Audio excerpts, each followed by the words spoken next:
16 take us through practice today as you look to get ready for a double-header round? Yeah, pretty tough defensive review.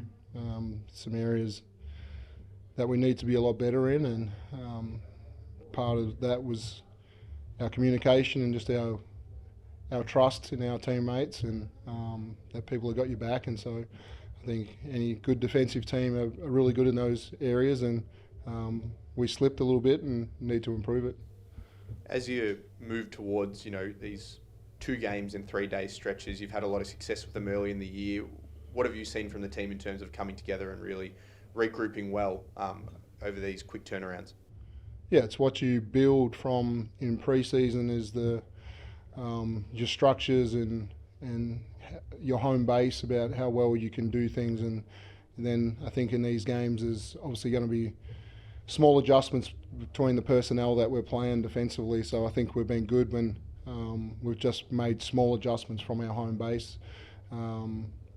Need to prep people for everything, as in positionally, if you need to change positions and things like that happen on the fly a little bit. So I think we're in a good space with that. Just had Ariel in here, and he sort of talked about coming off the Cairns game. It was unacceptable performance defensively. What's it like to have players who are ready to own those mistakes and really ready to push forward and make amends?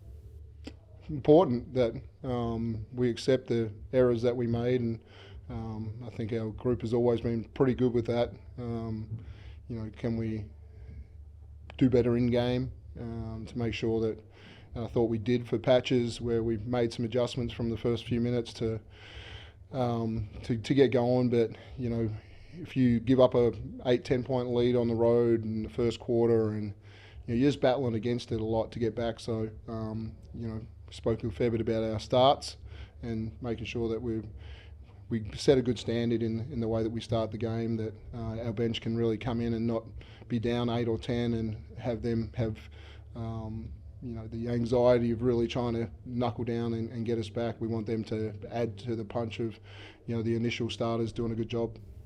Last game against Sydney, it started as you sort of just mentioned. They got off to a really hot start and United came back for a strong win. How important is it to not allow that to happen and sort of to get rolling from get-go?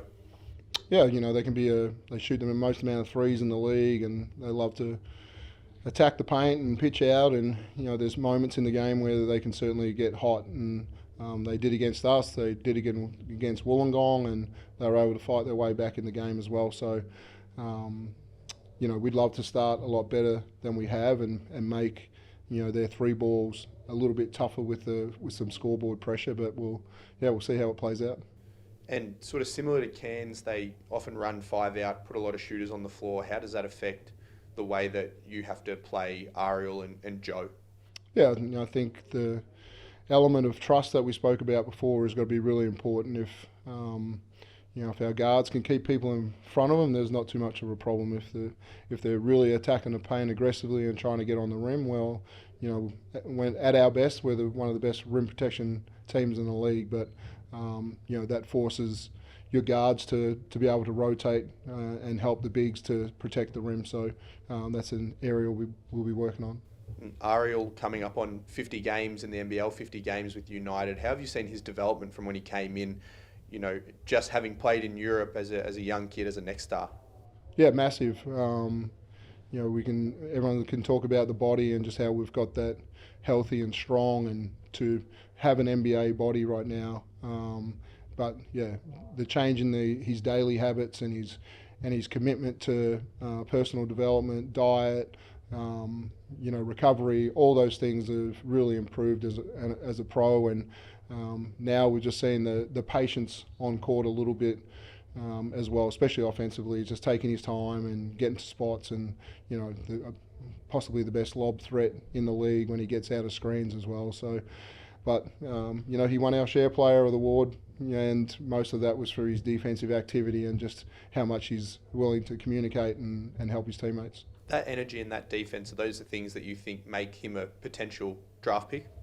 Yeah, there's certain guys in the league, the NBA, that I look at, and I believe Ariel can do a similar job. The center at Dallas playing with Luka right now, and Lively, I think his name is, and I think Ariel can certainly do that kind of job in the NBA and set great screens for their superstars, and really his gravity of rolling on the rim can get others open, which I think be a great role for him. But yeah, defensive centre, sit down and guard, and show the world that he can sit down and not only defend the bigs but sit down and guard guards as well.